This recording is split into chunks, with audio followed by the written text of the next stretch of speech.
Rejoice, Pats Nation, for today we bask in celebration. The Thanksgiving holiday is upon us. So much to be thankful for here on Six Rings and Football Things. Brought to you, of course, as always, by our friends at FanDuel Sportsbook. FanDuel, make every moment more. Sign up today if you haven't yet. And if you haven't, what are you waiting for, sweetheart? FanDuel.com/6rings to take advantage of their fabulous offers with no sweat first bets, same game parlays, and more. And don't forget, everyone's favorite, the Six Rings Bet of the Week, where you can fade Fitzy and make yourself a mint to spend this Black Friday, Thanksgiving weekend, and all through the holiday season. It's not a real promotion. I've just been ice cold lately, kind of like your New England Patriots. All right. So people are going to enjoy themselves a bounty, a feast, a cornucopia of delicious foods, family time, adult beverages, and maybe some decent football on Thursday. There's one game to leave on in the background I'm not sure if you're one of those all shopping or cleanup and leftovers, or maybe you do the Friday holiday pivot where it's like, all right, any of the autumnal stuff can kind of go back in the box. And now it's time to get the tree, start putting up the Christmas decorations. You strike me as a throw on Christmas vacation or leave football in the background now that you've got Jets, Dolphins, and maybe start doing some of the Christmas time decorations. Well, once I finish my morning radio shift with Nick Fitzy Stevens, I forgot. then I will. Afternoon, of course, in the morning, you're going to listen to Fitz. I completely forgot. Yes, once we finish radio, then I will be shifting towards, some Christmas music, some football on the television, and hey, you want to start to do some inside decorating, and depending on the weather, maybe even do a little outdoor decorating. I need it right now. I want to see the garland and the trim, and I want some white lights outside of the house, the giant inflatable snowman. Yeah, I want to see that as well. And then, of course, Saturday, don't forget, while you're continuing with your decor, I'll be on with Ken Laird from 9 to 11:30. Ooh, that'll be fun. That's going to ratings, 2 words, ratings bonanza. Damn right. Great time for everybody. I mean, one thing is we just can't talk enough about Sunday's game. It is just going to be awesome. It is. Well, when you have an 8-3 team against an 8-2 team, that's a pretty good. Oh, I'm being told that what game is that? What game is that? Oh, Andy. 2-8. I think you have football dyslexia. I didn't have. You know how your camera on your phone sometimes is inverted. My bad. Oh, okay, that's okay. Well, it's a terrible football game. All right, we'll edit that out in post. Okay. Hey, Andy, what a game we have on Sunday, huh? Honest to God. Well, the good news is, did you see the numbers? Did you see the ratings for Monday night's game were mass. Now, quick question though. Is that in part due to the fact that ESPN, because of the writers' strike earlier this year, funneled 11 Monday Night Football games to ABC as well, thinking there would be a dearth of scripted programming? Also, there's really not many good scripted programs on broadcast TV anyways these days. It may have been the collaboration of the two. Long story short, massive numbers for Eagles Chiefs. And even without T-Swizzle. T-Swizzle, no problem. Still big numbers. Why are you shaking your head? Don't shake your head at me. You could have shake your effing head at me. But no, I'm trying to shake it off, Andy. I see what you did there. See, huh? How many viewers did they get? I'm feeling 22. No, there was 29 million actually viewers there. Great football game. I'm the problem. It's me, because I continue to enable your terrible behavior. You do. Yes, I know. It was like 30 million viewers. It was huge. Yeah. And we were wondering just the other day, hey, is this a down year? Are ratings suffering yet? Are people kind of like a little off-put by the quality of football? And again, they're huge. They're absolutely monstrous. Well, for good games. For the good, exactly. And that was a Super Bowl rematch. That was the Kelsey brothers and the Swift and Kelsey family get together, and it was, they're two good teams that are on pace maybe for a Super Bowl rematch back-to-back years. My Chiefs team, they still need some work on that offense. It feels very well. Somebody should tell them that, the old coaches, it takes 60 minutes, not 30, because they're pretty good for 30 minutes. But even 45. It's the second half, not the fourth quarter. Yeah, right. No. They need to, much like me and other ventures of my life, they need to learn to pace themselves. Or they need to learn how to close, not much like myself. I always open hot and never figure a way how to seal the deal. Finishing to where what? Again.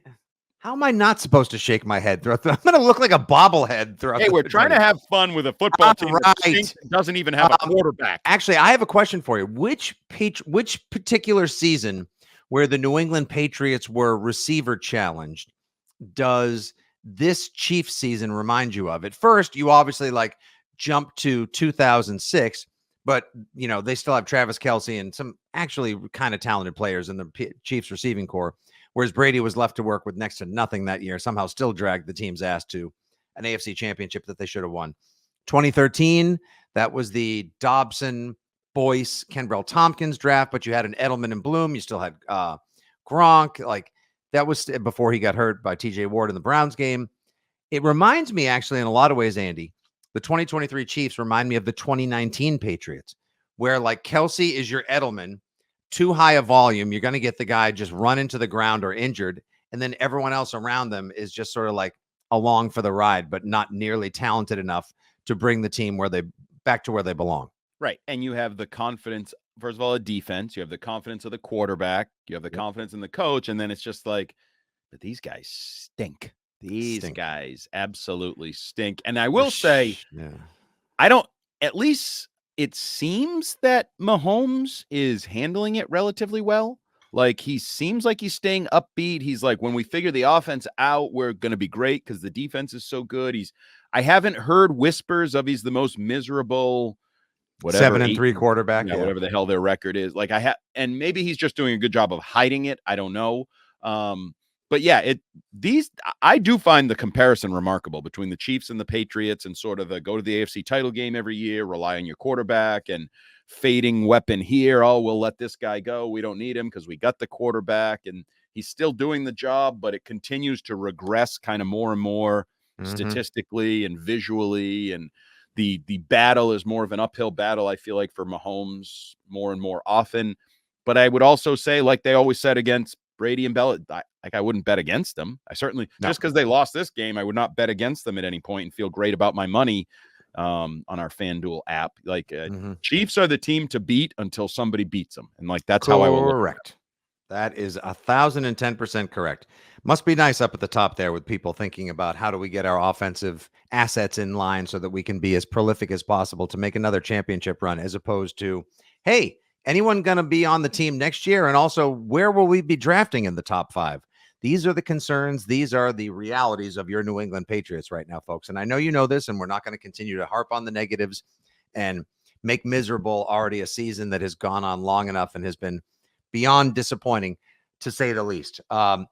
So what are we watching for Sunday? Aside from, hey, can Tyquan Thornton drop another pass? Just like, I'm not sure you saw Cadlick's video yesterday from Patriots practice.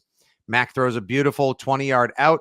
Tyquan Thornton elevates to catch it and just bounces off of his Daniel Graham hands. I mean, God, it's practice. Let's not make a mountain out of a molehill. But I just looking. I'm looking now over these final 7 games. Who am I going to get excited about? Where do I look? Where's the optimism? Where's that little future something would be like, hey, this guy showed up. This guy showed out. I want him on my 2024 Patriots, regardless of who's the GM, the head coach, and such. Okay, well, I'll give you one. In a world where running backs have been devalued and pushed to the fringes, aside from Christian McCaffrey and what he does for the 49ers, I think you have a matchup between Saquon Barkley and a poor man's Saquon Barkley. I think the best player on the Giants, at least offensively, is Saquon Barkley. He can still make plays on the ground, through the air. He's a tough matchup. I think that's a challenge.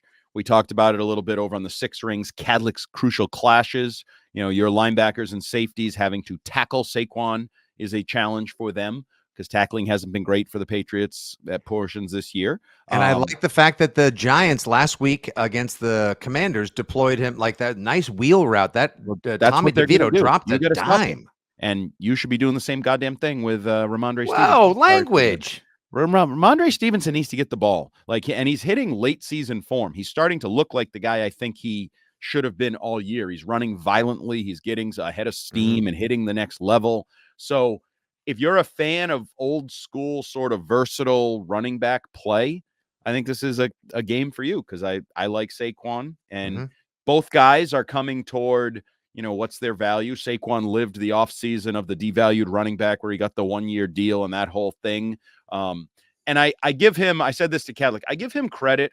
He has voiced his frustration some, but he's still playing. Like, he's in a tough spot. He's an aging running back who does not have long-term contract stability on a terrible, I almost said crappy football team. Not an underperforming, underwhelming team. Like, if he were Terry Glenn, he should say, my hamstring hurts, I'll see you next year. Like, well, I was just going to ask you if Ramondre should or shouldn't be doing the same thing as well, because how many more miles do you want to put on the tires when you know the journey? It doesn't, like, the journey is fruitless. And both of these guys are in that. So even, I would say Barkley even a little more, because he's a little older and he's had a little bit more injuries and worn down and those things. And he's looking for that one last big contract. Now, he may get it from somebody else. However, if he gets dinged up over the final 7 games, correct, he may not as well. And Ramondre already should be locked up to a long-term deal. There are a number of people on the Patriots that should be locked up on the long term, and they have not re-signed a single one of them. You have to wonder if that's not because of the player personnel direction or general manager uncertainty going forward within the Patriots executive structure. But also in both directions. If you were a player who is healthy, you made it to November, are you re-signing right now with the Patriots? Because you know they're not blowing you away with some ridiculous offer. I would, like, the team doesn't know who its coach, GM, or quarterback is moving forward. Do I want to sign unless it's a lottery ticket? Perfect. Do I want to sign up? Like, I wouldn't want to sign up for that. We want you to stay here and be a Patriot forever, Foxborough. Excuse me, who's the quarterback, the GM, and the coach next year? We don't know. All right. Like, I don't want any part of that. That just doesn't. Speaking of which, quick aside, because I love a quick aside. I've made a career out of it. Actually, it's how I plan. That was the name of my initial show, and then someone started Quick Slants, and I got bumped. Oh, poor baby. I know it was. So our friend Mike Kadlick was doing his mailbag this week, and he put out one of those tweets. Last call. Any questions on the Patriots? So I helped him out by contributing. A simple question. Chum the water. You rigged the lotto and chum the waters. Wow. A little bit. Actually, it's called being a supportive teammate. Yeah, that too. Which is new for me. I was going to say, how's that feel so far? I'm the best damn teammate there is. I do my job and know my role, and I shut my hole. The idea that the Patriots are a keeper team. Pretend you're in a keeper league and you get 5 slots to fill heading toward next season. Nick Fitzy Stevens, which 5 Patriots are you keeping? Ramondre Stevenson, Mike Onwenu, Jabril Peppers, Kyle Duggar, and Demario Douglas. Well, I'll give you a mulligan, because why would you not keep Christian Gonzalez? Ah, crap. That's right. Okay, Christian Gonzalez, Ramondre Stevenson, Jabril Peppers, Mike Onwenu, and Kyle Duggar. Okay. Do I need to give you a second mulligan? Did you forget about Matthew Judon? Or are you moving on from him because he's too old? Okay, Matthew. Okay, so there's like you're terrible at this. Because recency bias is jumping, and I'm forgetting about the guys that have been out for so long. I forgot what they look like on the field. Okay, yes, you start with Judon and Gonzalez, and then you go Ramondre. All right, I'll leave Peppers out. I guess I'll take Duggar. No, I want Peppers. No, Peppers, Judon, Gonzalez, Ramondre, Onwenu. I also want to thank you for proving to our audience that 6 Rings is always unscripted. Exactly. Well, we don't. Everyone else comes in with their pre-prepared lists and their heavy agenda. No. Seat of our pants. Because look what's happened all season long. Look how much time the New England Patriots have put in to their offense and to their game plans and their installs and their preparation, and look at the results. So why not just, and that's my argument for this Sunday as well. Sometimes, Andy, the best laid plans are to just improvise on the plans. And you know what? Bill O'Brien should just take the playbook and Sunday, just like, what do you feel like calling? And just like, F it, we'll do it live. Playground it. I'm to draw it right there. Like, bring some dirt, draw it right there with a stick, and like, here you go, Mac. Here you go, Will. Here you go, Zappy. You know the flaw with that theory? With some teams, I think that would work, but I think you need athletes and talent to make that work, and I'm not sure they have enough of those. Again, like we've been saying now for far too long, what do you got to lose? I mean, a football game, but actually you gain by losing in this particular instance because you'll better your draft status. Because if you lose, then you have a 38% chance to get a top 2 pick in the draft, but if you win, you only have a 9% chance. Right. And the same thing with the Giants as well. Like, the Giants also want to lose this game, but Brian Daboll had them playing their asses off last week, and I think they're going to try and win again this particular Sunday. Quick note, I read this yesterday.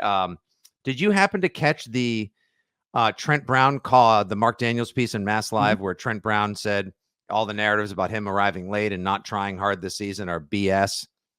You guys know what BS stands for. But he said it. He said it. Good for him, too, for saying it as well. And good for Mark, not for redacting it or censoring it.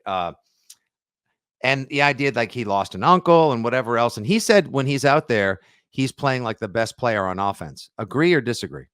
Oh, I think there's an argument that can be made. I mean, it's a, bum fight, as you would say. Like the we've rebranded Hobo Rumble. But it's a Hobo Rumble then, because there's not a lot of great options. City So looks like he wants to stick around. Andy, how would you feel about would you hold on? You don't want Trent Brown on next year's team, correct? No, because Trent Brown also mixed in there when he was defending himself, saying he's one of the first ones in the building, one of the last ones out. I'm never late, but if I am late, it's because I'm going to the bathroom. Wait, you said you're never late, but then you said if I am late. Well, I mean, there's one or two really. I mean, like that's a valid excuse.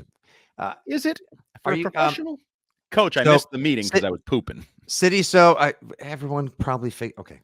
City So will be, I think, likely as your right guard next year. Are you prioritizing re-signing Onwenu at this point? I would. There's not a lot of great tackles on the market, and he's been pretty darn good since they kicked him out there a few weeks ago. Yeah, I mean, within reason. I don't know where the numbers. I'm not breaking the bank for him, but right. I mean, tackles make a lot of money in the NFL. Those contracts go $80-90 million. So, all right, would you approach him with like a 4 for 56? Oh, I would do that in a heartbeat. I mean, you got to build a foundation. I'd be moving on from Trent Brown, so I'm obviously going to have to, because if you get rid of both your tackles, I don't know. There's no one really signed next year. So I brought your boy some reality to your boy Adam Jones in the afternoon program on WEEI, because he was very strange here. He might be sick. I don't know. Optimistic. He's like, yeah, the Patriots, I think they have a really good chance to make the playoffs next year. Why wouldn't they? You guys are making it sound like it's hard to turn things around in the NFL, and lots of teams go from worst to first and all these things. And I said to him, could you give me the example, and a couple if you want, of teams that replaced their quarterback, their head coach, and their general manager and turn things around in one offseason? I'll hang up and listen. Pause, because there aren't examples. It's like unprecedented. Well, what happened with the Eagles? Is this This is only Sirianni's second year, correct? This is third year. Jalen Hurts been there forever.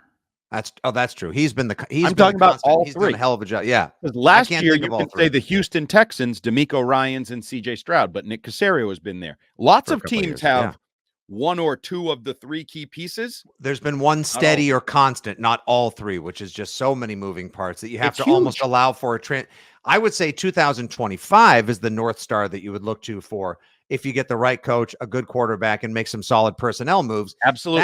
That's when we can get our LFG back on. Next year is the year we should be prepared for some transitional struggle, if that's an operative phrase. It is not. Well, that's what makes How long this are we transitioning for. That's what makes this year so confounding and infuriating. Like, why is this team struggling so badly? Last offseason, I pointed to 2024 as a season of opportunity because I thought Belichick was the coach and GM. I thought Mac was the quarterback. I thought Bill O'Brien would have stabilized the offensive system, and you would have had a draft pick and money to spend to everything else fill in.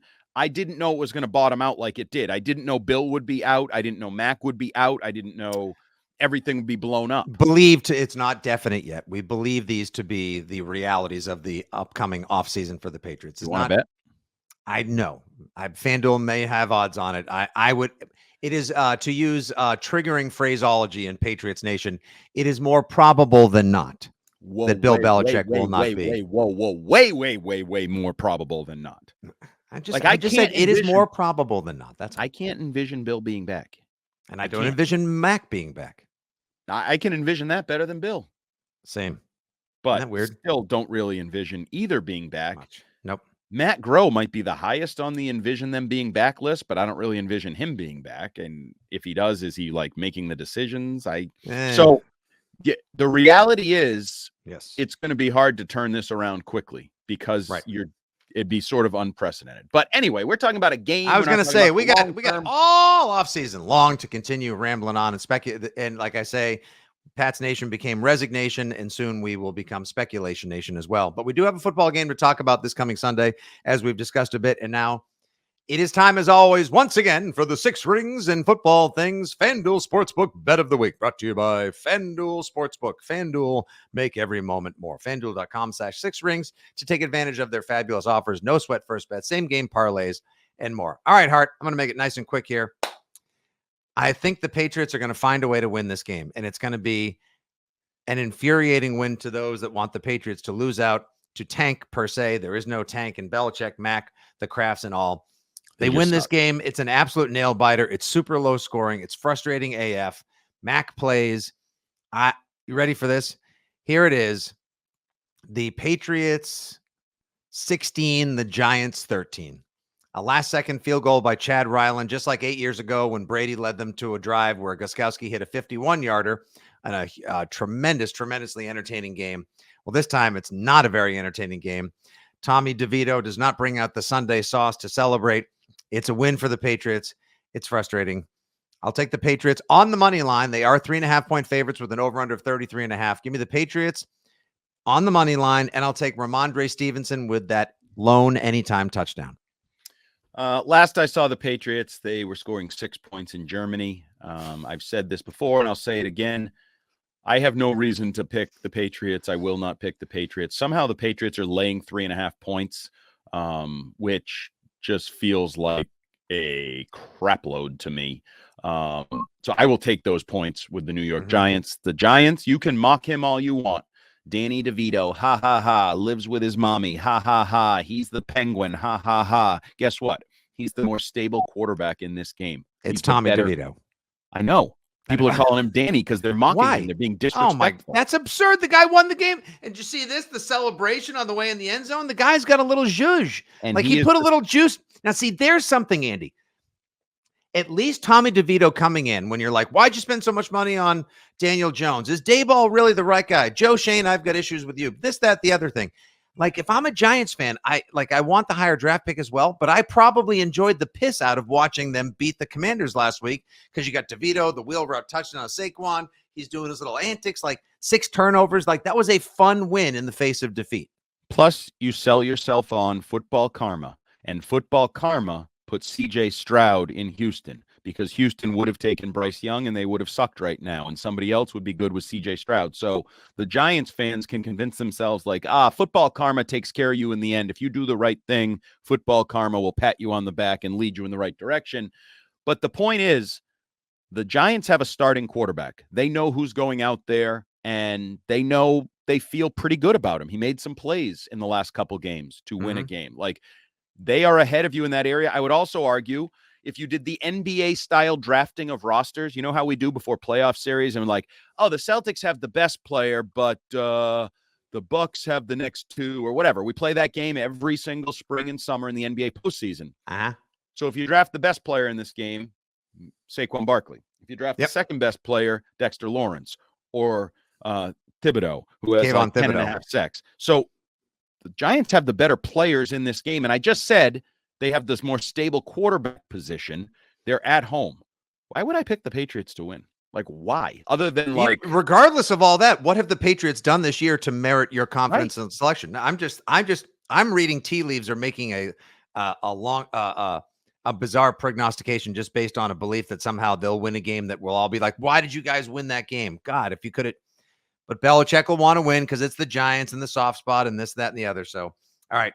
Once again, I have the Patriots on the money line, not covering the 3.5 against the Giants Sunday, and a Ramondre Stevenson anytime touchdown. Andy is taking the points. He wants the 3.5 for the New York Football Giants and Tommy DeVito against the Patriots. And your propositional is?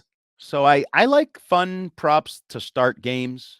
People know me. They follow me on the Rich Keefe show. I'll do like the velocity of the first pitch in a playoff baseball game or something like that. So give me first drive field goal plus 450. First drive field goal. I know these teams can score field goals. I don't know if they can really score touchdowns, so that would be a bridge too far, as they say. But everybody thinks this is going to go way under. It's 33.5. These teams can't score, blah, blah, blah. How stunned will you be if you're like 5 minutes into the game and it's 3-0 Giants or Patriots? So I'm trying to be optimistic, and I feel like a field goal on the first drive is optimistic. Trying not to make too much Robert De Niro face. That's why I said 16-13 for your final as well. I think it'll probably go under as well. The weather will not be much of a factor. It is just going to be cold, crisp, and autumnal out there at the Meadowlands. What a tailgate it's going to be as well. I'm sure it'll be. Tailgate might be better than the gate. It's a bad mighty and fallen. But let me tell you, if you really want tremendous entertainment on Sunday, tune into the Six Rings post-game show on WEEI, where Hart and I will be on from 4 to 7:30. A couple weeks ago after the game in Frankfurt, it was a very, very lively post-game show with a lot of frustrated callers. Hopefully we'll have similar engagement, and maybe there'll be a few positive notes to discuss as well in the postgame. All right, that'll do for the preview portion of the Six Rings and Football Things podcast. Of course, each and every week when we bring you the preview pod, we're also happy to bring along a Patriots media member interview. This week, our guy Mike Kadlick from weei.com, our terrific beat reporter, was able to catch up with, from Patriots.com, the analytics wizard himself, Mr. Next Gen, Evan Lazar. So stay tuned now for a Kadlick chat with Evan Lazar from Gillette Stadium this week. And we want to wish everybody the happiest of Thanksgiving. Thank you guys for continuing to play along, to listen, to be a part of our growing Patriots fan community here. We appreciate you, and we're very thankful for you and everything you do, for listening, for tuning in and telling your friends, hey, come on, guys. You know what? Fitzy and Hart realize the season's kind of over, even with 7 games to go, but they're still doing their damnedest to make it as informative and entertaining as possible. For Terp, for Hart, this is Fitzy. Happy Thanksgiving, everyone. This has been Six Rings and Football Things, brought to you by FanDuel Sportsbook. FanDuel, make every moment more.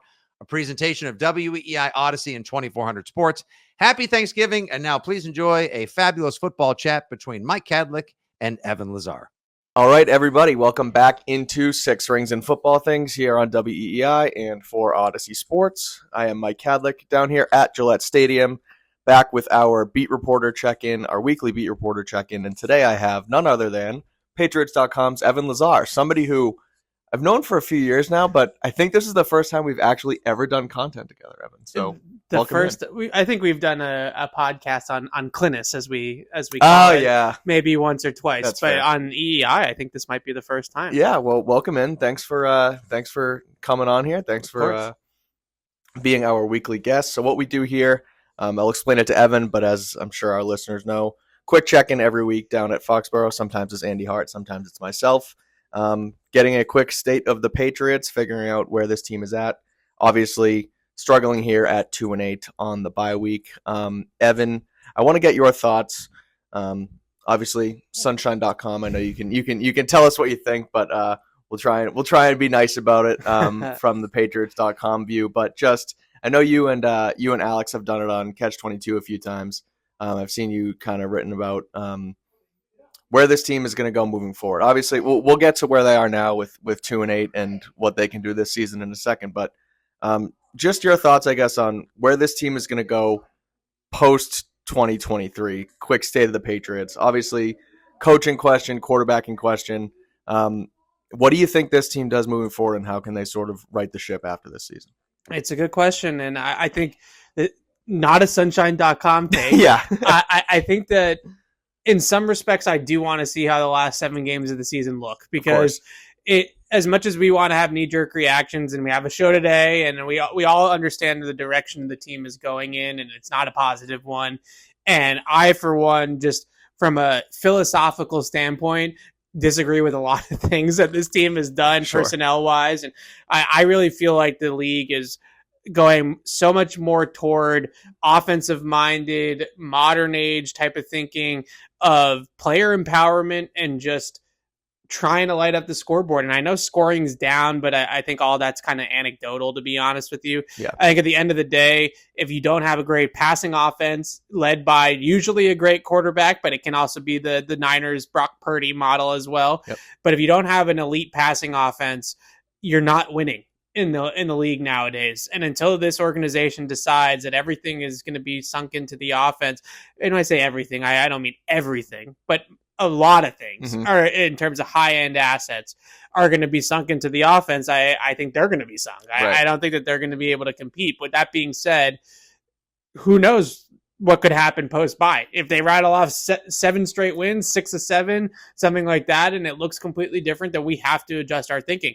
The odds of that happening are probably like 1%, but it's still it is a possibility. It's a possibility. So I'm still wanting to see how the end of the season goes. I'm not an in-season firing type of guy when it comes to Belichick. So let's see how it ends. If it ends on this downward slope, then I think we all know where this is headed, which is a whole new regime. So I think we're in a similar mindset there as far as like, and even I think you tweeted sort of a short list of your head coaching candidates should they move on. Always evolving.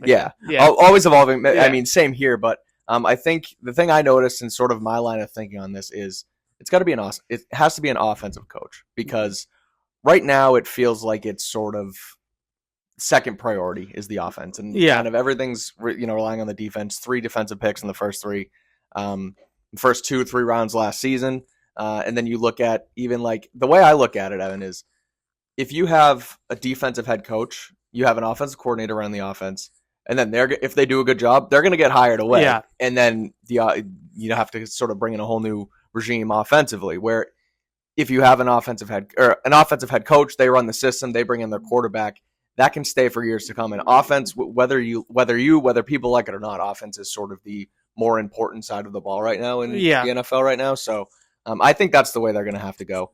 But I mean, would you say you'd agree with that? I for the most part, do. I still give Gerard Mayo an interview and still give him a chance.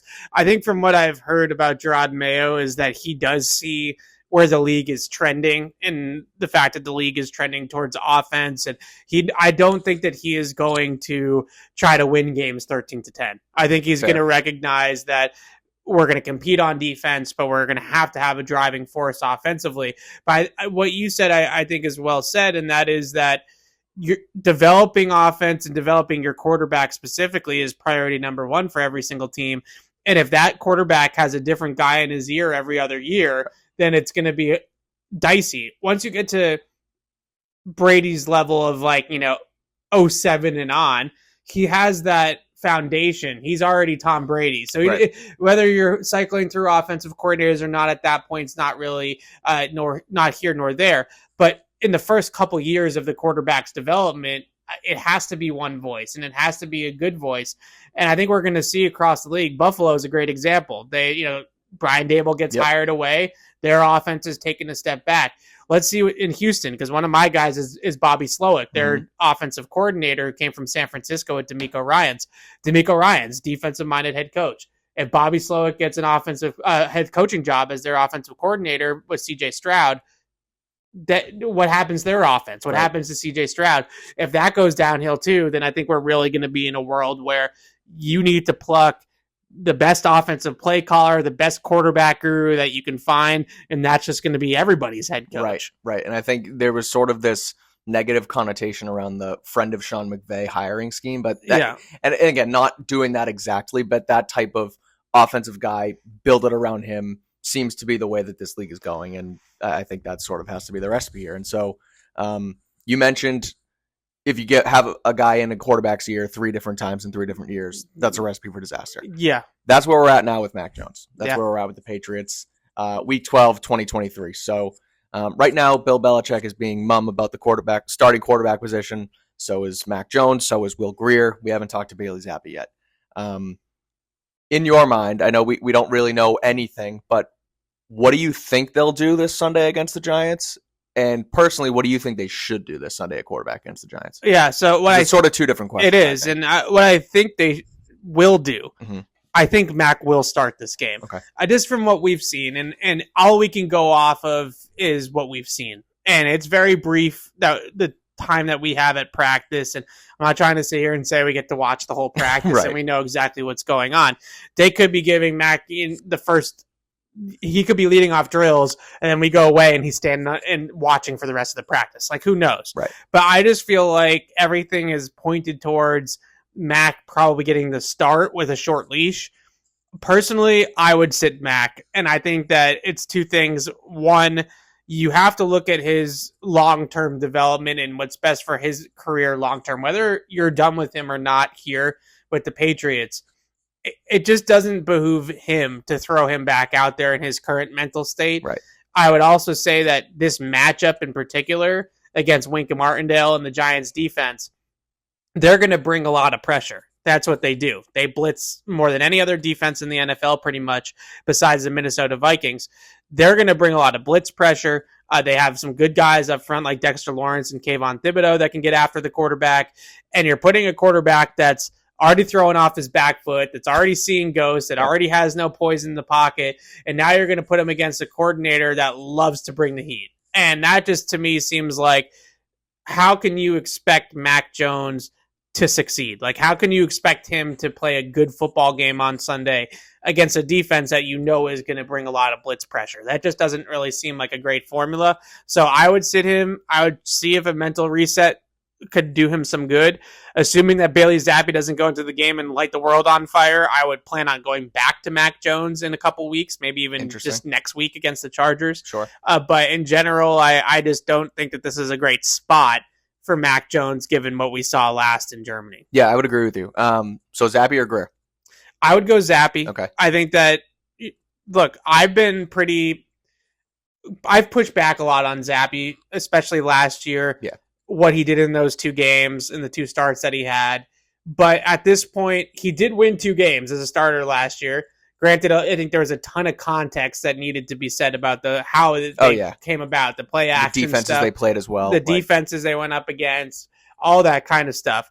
But when he was in there last year, they were more productive offensively. So let's see, not necessarily about him as the future starting quarterback of this team, but can he be a functional backup for this team, for Caleb Williams, Drake May, Michael Penix, whoever?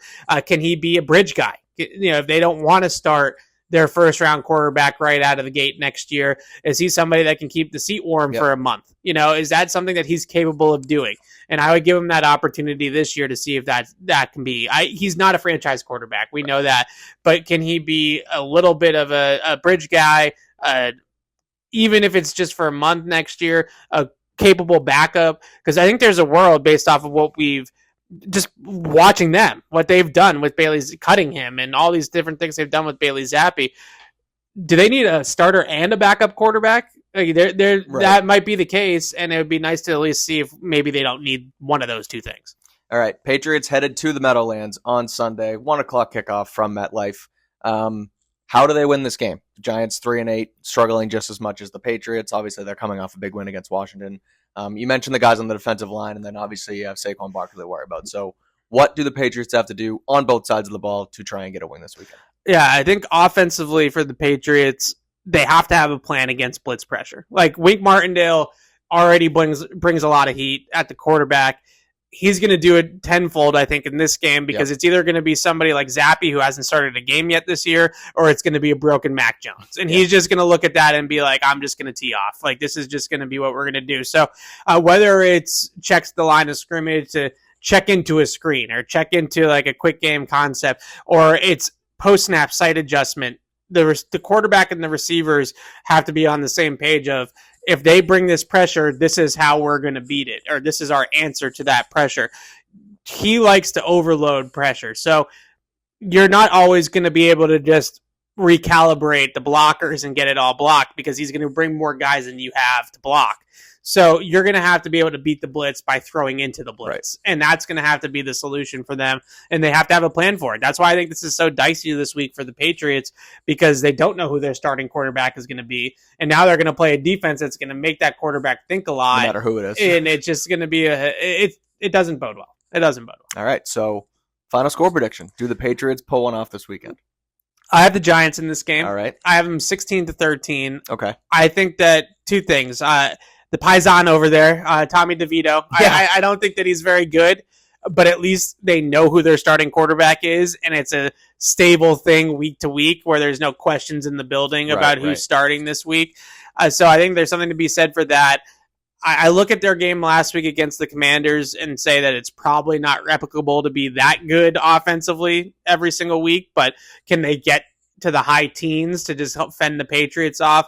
I think so, and I am really concerned about the pressure with this line play, the way the Patriots' offensive line has looked, not having a great plan at quarterback. It's just not a defense that you want to go up against with that many broken parts offensively. So I like the Giants. Yeah, I'm with you. I think the Giants pull it out too. If you're listening to the feed on Six Rings, you heard my prediction yesterday with myself and Andy. Evan, before I let you go, yes, you mentioned the Patriots don't have a stable quarterback position the Giants do. Quarterback situation the Giants do, with questions in the locker room. Do you think the Patriots know who their quarterback is today, or are they actually sitting there saying, we don't know who we're playing yet? I think they know today. Okay. I think there is a real chance that yesterday, I think that everybody in the organization has to believe that the only path through for Mac Jones is probably a mental reset. Sure. So the question was the bye week enough? And did he come back to practice yesterday and look a little bit more like himself? Mm-hmm. Or do they need a longer-term reset for Mac Jones? So I think yesterday when they got here in the building, they wanted to see how practice went. But today, they have practice today, then they have practice Friday. They have to have somebody in place for these 2 days of practice, yeah. I would think. Big third down, red zone, situational stuff the next couple days. So I would say they probably know now. But I actually think Belichick was somewhat genuine yesterday when he said, we'll find out Sunday, because I don't think he 100% knew on Tuesday, but by Wednesday, I think they probably know. All right, well, there you have it.